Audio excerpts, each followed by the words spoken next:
Oke guys, di sini saya akan langsung melakukan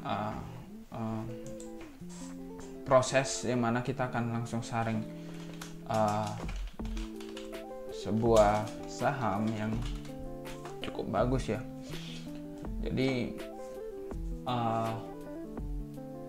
dengan cara begini kita akan bisa seleksi perusahaan-perusahaan mana yang bagus dan perusahaan-perusahaan mana yang kurang bagus gitu ya. Kemarin kita udah bahas beberapa saham yang cukup menarik, yaitu dengan fundamental baik, murah, dan tingkat keamanan utangnya yang masih stabil. Sekarang kita akan coba cari lebih lanjut dengan cara screener. Sini ada screener, saya akan buat screener baru. Kali ini kita akan cari saham-saham dengan PBV yang rendah, tapi kita akan saring dulu apakah memang prospeknya bagus atau enggak. Jadi screen name-nya ini kita akan sebut kategorinya murah,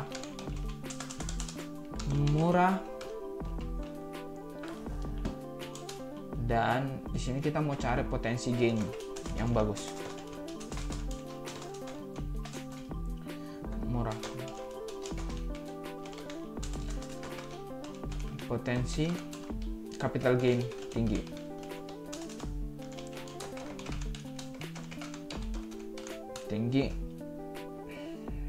Dan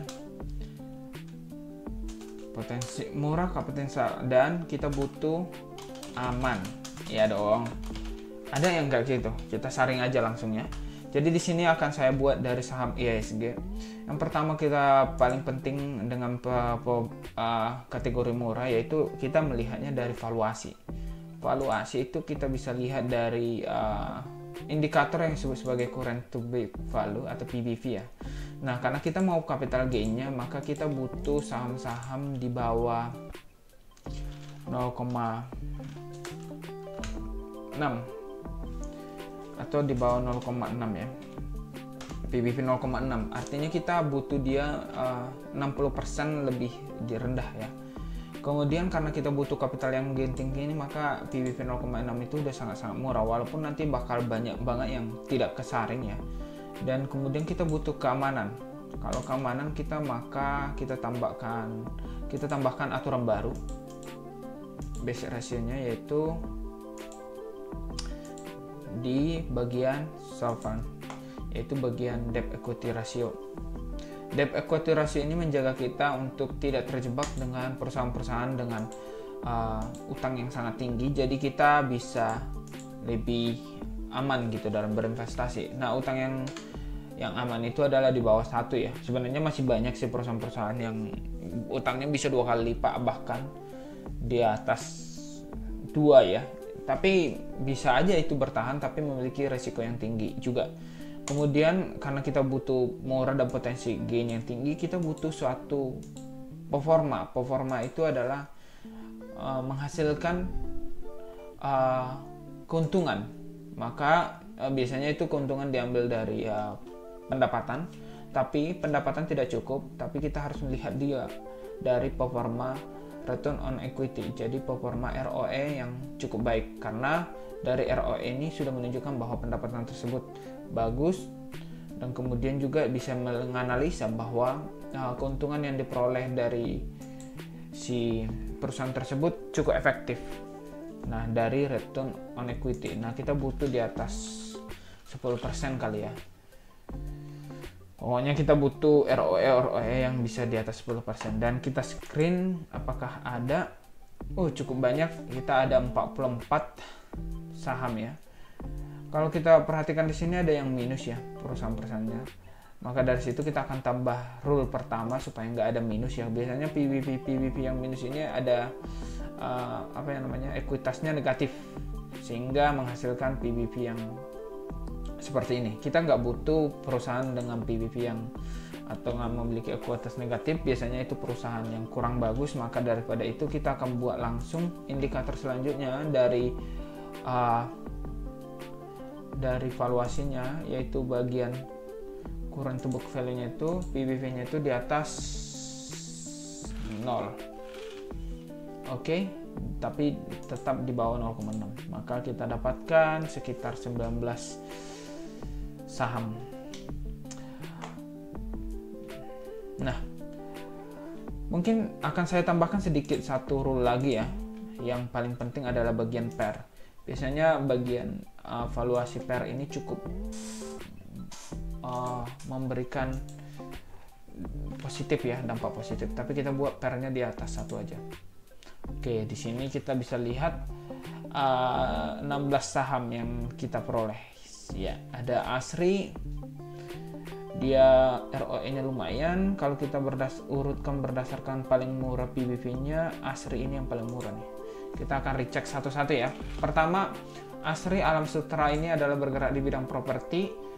Kalau kita melihat sentimen hari ini, properti memang belum terlalu baik, ditambah lagi suku bunga yang belum masih tinggi. Jadi kita harus nunggu yang namanya suku bunga rendah ya. Biasanya itu akan meningkatkan keuangan atau bahkan likuiditas, bahkan keuntungan juga buat properti untuk menjual unit-unit propertinya ya. Jadi kalau kita lihat dari profilnya sendiri, ini adalah pusat perbelanjaan, pusat rekreasi, perhotelan, dan berletak di Serpong ya, Tangerang, proyek Taman Budaya. Oke. Kalau kita perhatikan dari fundamental tadi cukup murah. Di sini dimiliki oleh beberapa direkturnya juga. Oke, pemilikan masyarakatnya sekitar lumayan banyak nih. Masyarakatnya 43% ya. Biasanya hampir wah, ini cukup lumayan tinggi ya. Biasanya saya tidak terlalu suka dengan kepemilikan masyarakat yang terlalu tinggi, karena ini menunjukkan bahwa tidak ada ambisi daripada perusahaan untuk memiliki perusahaannya sendiri, seperti buang barang ke masyarakat ya. Oke, kalau dari PBV-nya oke, ini juga prospeknya masih lumayan, bisa kita simpan ya. Ini udah saya simpan juga untuk dicek ya. Kemudian ada INDY.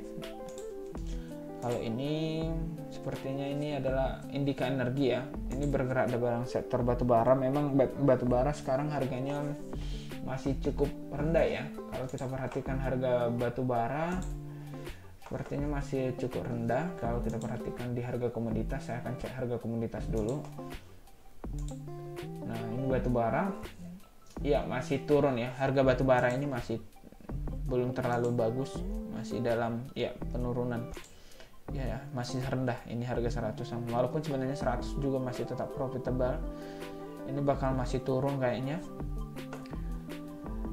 Oke, kita akan balik lagi. Batubara memang belum terlalu berprospek ya, artinya kita melihat penurunan batubara ke depannya ini akan mempengaruhi profitabilitas dari perusahaan tersebut, walaupun secara fundamental is good ya, IPS-nya up lumayan ya, tapi sini udah kita bisa melihat penurunan ya di tahun 2023, dan kemungkinan besar di tahun selanjutnya juga bakal turun lagi, karena memang perusahaan tersebut bergerak di batubara.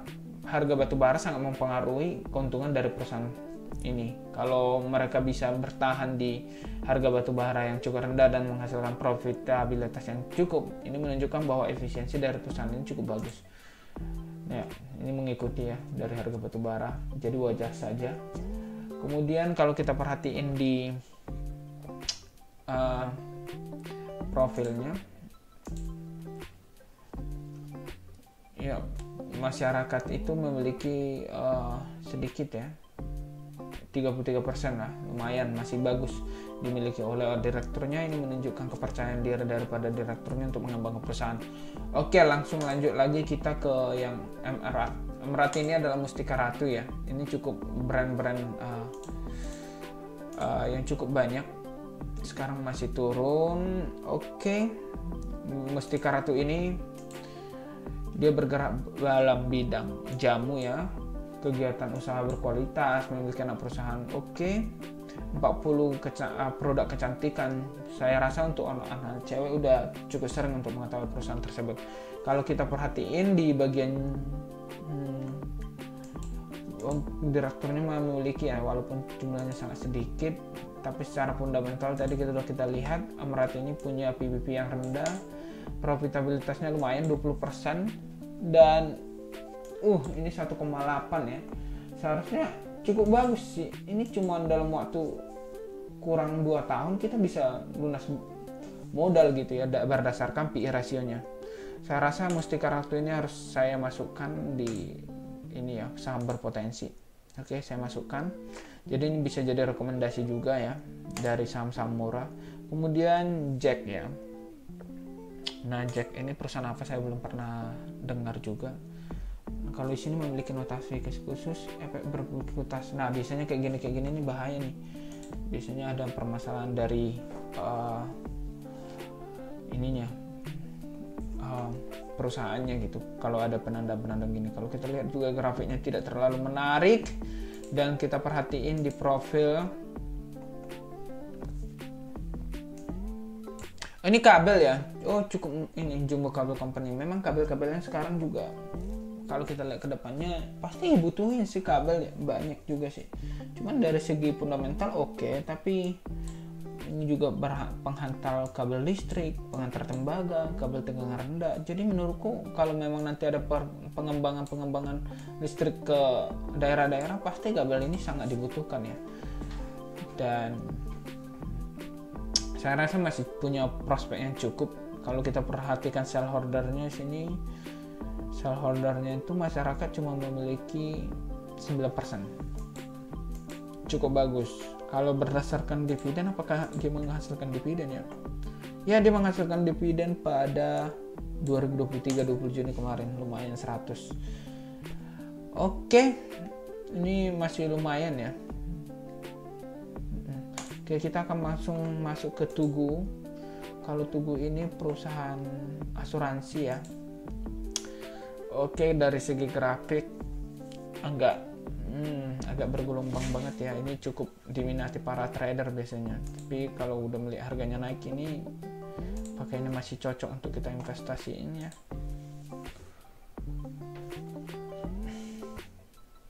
Oke, PE rasionya 3,38, lumayan murah. Kalau kita lihat di bagian profil perusahaannya tersebut, kita perhatiin industri asuransi umum, asuransi umum, bergerak dalam asuransi. Oh, asuransi untuk sektor minyak, gas, dan energi ya. Jadi menurutku ini akan dimiliki oleh perusahaan-perusahaan besar juga. Kalau perhatiin dari segi kepemilikan saham, masyarakatnya cukup kecil tapi dimiliki oleh Pertamina. Jadi ini dimiliki Pertamina. Lumayan bagus. Jadi ini cukup sih menurutku bagus. Ya mungkin bisa kita ikutin dulu ya, tapi saya belum memutuskan kalau untuk perusahaan seperti ini harus perlu dianalisa lebih lanjut lagi sih, apalagi grafiknya udah up juga. Ini menunjukkan margin of safety dari segi grafik ya kurang, walaupun secara fundamental kalau kita perhatiin Tugu ini masih cukup murah di PBV yang 0,4 dengan di PB 0,4 dengan PI yang cukup rendah di 3,38 ya. Sekarang kita masuk ke SPMA. Kalau SPMA ini ini cukup lumayan juga kalau kita perhatiin. Ini bergerak di bidang kertas-kertasan ya. Kalau kita perhatiin bidang kertas-kertasan zaman sekarang ini pasti cukup dibutuhin karena memang perusahaan SPMA ini yang nasi padang juga biasanya sering pakai kertas-kertas dari SPMA ya.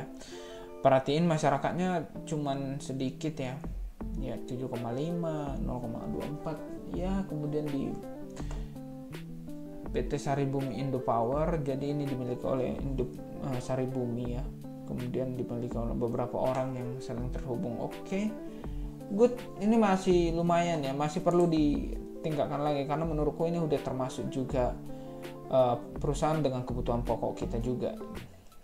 Return equity-nya 20% ya.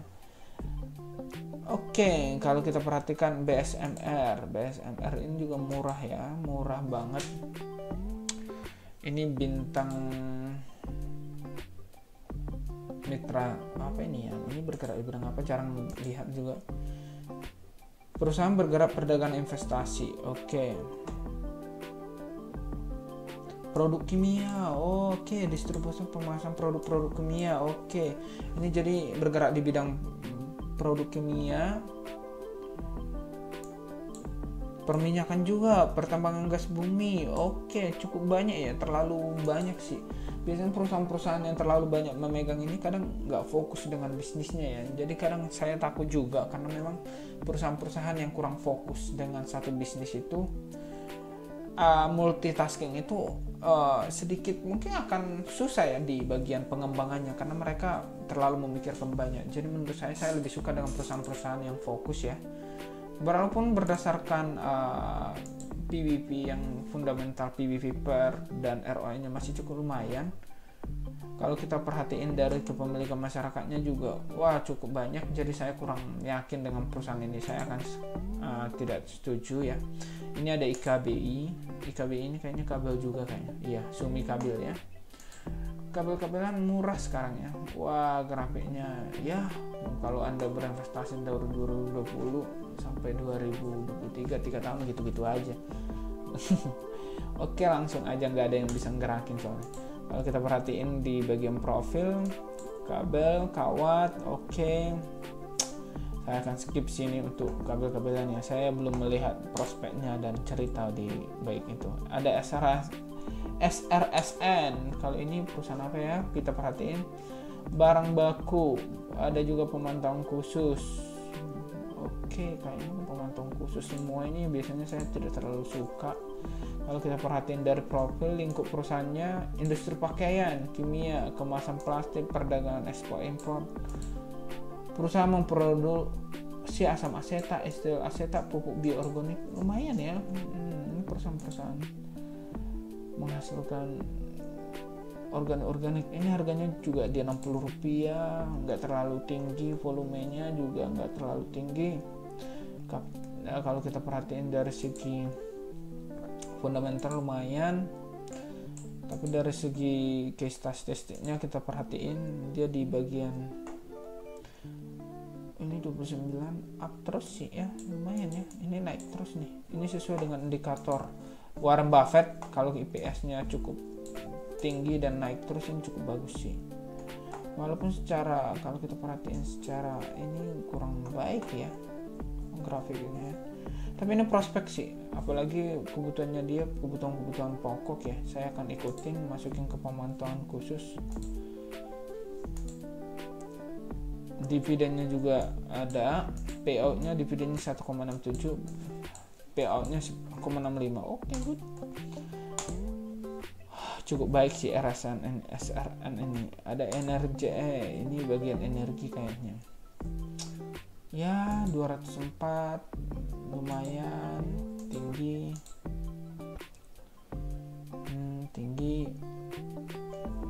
fundamental oke. Tapi di bidang energi sekarang juga kurang produktif ya. Biasanya saya cukup belum melihat cerita mengenai energi, walaupun banyak perang dan sebagainya. Kayaknya untuk gas bumi dan hulu minyak ini oke, secara prospek masih belum terlalu terlihat. Kalau kita perhatiin secara kepemilikan, dia ini dimiliki oleh perusahaan Trimega Sekuritas. Oh, banyak juga ya Bakri. Ini grup-grup Bakri ini biasanya saya nggak terlalu mengikuti ya kalau untuk Bakri ini. Oh, masyarakatnya aja deh, sedikit banget. Kemudian kita masuk ke stok selanjutnya, Tekim juga kertas, kayaknya mirip sama ini Sinarmas ya. Oke, secara grafik is not interesting too ya, jadi nggak terlalu menarik. Dia bagian kertas, bubur, biasanya kertas sekarang juga udah cukup turun, apalagi kita udah punya komputer ya, jadi orang-orang udah malas nulis pakai kertas biasanya. Dan nggak tahu ya paperless itu bakal meningkat terus atau tidak, apalagi dengan kemajuan teknologi sekarang ya. Oke, kalau perhatiin masyarakatnya sedikit, oke, apa-apa lah, tapi itu kurang terlalu menarik ya untuk Tekim ini. Tapi secara fundamental oke sih, menghasilkan 0,54, 11%, 4,81. Kemudian ada Raffi nih, ini lumayan nih, 38% nih ROE-nya nih. Apakah ini udah naik dulu? Biasanya perusahaan-perusahaan biasanya dengan Sari Kreasi Boga kayak gini 30%. Saya tidak terlalu suka ya. Masa ROE bagus, fundamental bagus, tapi harga gocap. Jadi kalau untuk perusahaan-perusahaan dengan harga gocap seperti ini biasanya saya masih wanti-wanti ya, karena saya juga butuh perusahaan dengan likuiditas, di mana saya butuh kayak perusahaan-perusahaan yang jika nanti saya pegang, saya bisa jual secara tiba-tiba gitu ya. Karena saya sendiri itu tidak punya dana darurat ya. Hampir rata-rata saya letakin di dana darurat itu ke saham-saham yang ya ya pasti-pasti aja gitu ya, artinya punya fundamental bagus, pasti naik, gak terlalu jauh turunnya, paling 1-2% atau 5%, oke lah, tapi masih bisa dicairkan gitu ya, sedikit-sedikit. Biasanya saya cuman lihat perusahaan dengan 50 likuiditasnya rendah, saya bakal langsung skip, walaupun sebenarnya secara fundamental oke, kurang PI-nya oke, DER-nya aman. Ini kayak kenapa orang-orang tidak pada suka gitu, langsung masuk aja all in gitu, tapi ya pasti melihat ada sesuatu di sini ya. Kalau kita perhatiin di profil, apa yang membuat dia ini dimiliki oleh komisaris juga, jadi punya keyakinan ya cukup lumayan. Ini perlu dipertimbangkan sih. Jadi ini adalah proses bergerak waralaba makanan, minuman, kebab, kitchen, tapi memang ya prospek pokoknya lumayan, tapi di 50 perak gitu ya, jadi masih ragu lah. Kemudian saya juga melihat MBSS lah sekalian. MBSS ini adalah perusahaan bergerak di bidang dia turun nih, cukup lumayan turun. Fundamental oke. Kalau kita perhatiin profil MBSS ini kargo, jasa pengiriman. Artinya kalau kita melihat dari jasa pengiriman, kita langsung berpikir bahwa ekspor impor naik, maka jasa pengiriman ini bakal sangat dibutuhin banyak. Pengiriman luar negeri, pelayaran, oke lumayan ya. Biasanya ini mirip juga kayak SMDR ya, mirip SMDR. Oke, good, nggak apa-apa. PPP-nya oke, lumayan, PR-nya juga lumayan. Di 14%. Ini lumayan ya. Pelayaran ini perlu Anda lirik lagi sih, apalagi dengan peningkatan ekspor impor kita ya. Itu penting banget sini. Jadi doakan saja kita bisa punya ekonomi yang kuat, jadi ekspor kita tinggi ya. Ini bakal up lagi sih sebenarnya kalau perusahaan dan tumbuh. Perusahaan-perusahaan pelayaran ini tumbuh dengan pertumbuhan ekspor impor kita. Tapi dari segi fundamental oke sih. Tapi ya saya yakin untuk kedepannya perdagangan Indonesia ekspor impornya pasti naik lagi. Ini ada WiFi. Ini kayaknya internet atau apa ya pakai nama WiFi. Di sini solusi energi digital. Oke, belum pernah dengar. Kalau kita berdasarkan profilnya aja dulu. Dia digital terkemuka, sekedar koneksi, oke. Konektivitas WiFi berdiri sebagai media iklan, oke. Harmoni, topologi kereta digital. WiFi ini memasang 2000 iklan menjadi teknologi pragmatik. Kayaknya ini adalah perusahaan-perusahaan iklan-iklan ya.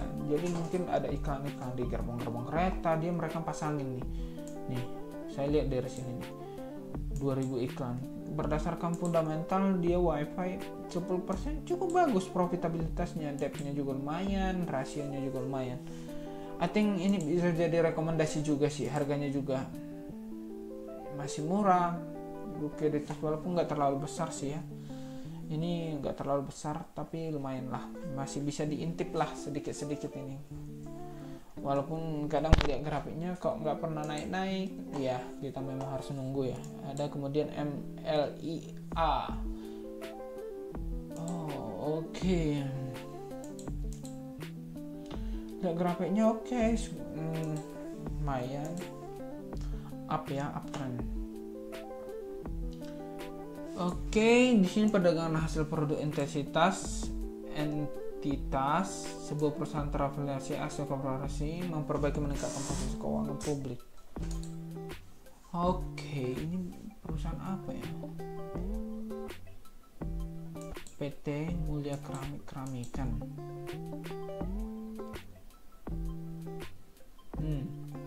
Oh lembaran, oh ini dia bagian industri kaca, blok, kaca-kacaan, kaca pengaman otomotif. Oke, good, ini kayaknya bagus ya. Apalagi dia 12%, depth-nya kurang 0,58, PI-nya lumayan. Jadi MLIA ini cukup lumayan ya menurutku, apalagi uptrend kayaknya masih up terus lagi, ini masih bagus. Bayangin aja Anda berinvestasi 2020, sekarang Anda udah cuan berapa tuh? Cuan 400% dah. Jadi menurutku cukup lumayan. Oke, selanjutnya kita masuk ke SMAR, Sinar Agro. Ini kayaknya bagian teknologi juga. Perhatiin di sini dia perusahaan kelapa sawit ya. Jadi kita harus melihat harga CPO juga. Biasanya harga CPO dari fundamentalnya cukup bagus ya. Ini akan saya simpan screenernya ya. Jadi screenernya ini akan saya simpan. Jadi menurutku dari segi hal yang sudah kita bahas di sini, mungkin saya akan mencari kesimpulan ya sedikit. Jadi beberapa saham yang mungkin punya prospek menurut saya adalah pertama Mustika Ratu, brand kosmetik ya. Ini bakal dibutuhin oleh cewek-cewek, laki-laki juga banyak sih yang butuh ini. Apalagi dengan profitabilitasnya oke. Di sini PI-nya lumayan. Dia juga liquid ya, cukup besar juga. Nih. Jadi ini bisa dipertimbangkan sih sebagai saham yang untuk dikoleksi. Indika Energi oke, saya tidak terlalu sarankan karena melihat penurunan batu bara. Mungkin di bagian SPMA juga ya cukup lumayan. Mustika Ratu, SPMA, sama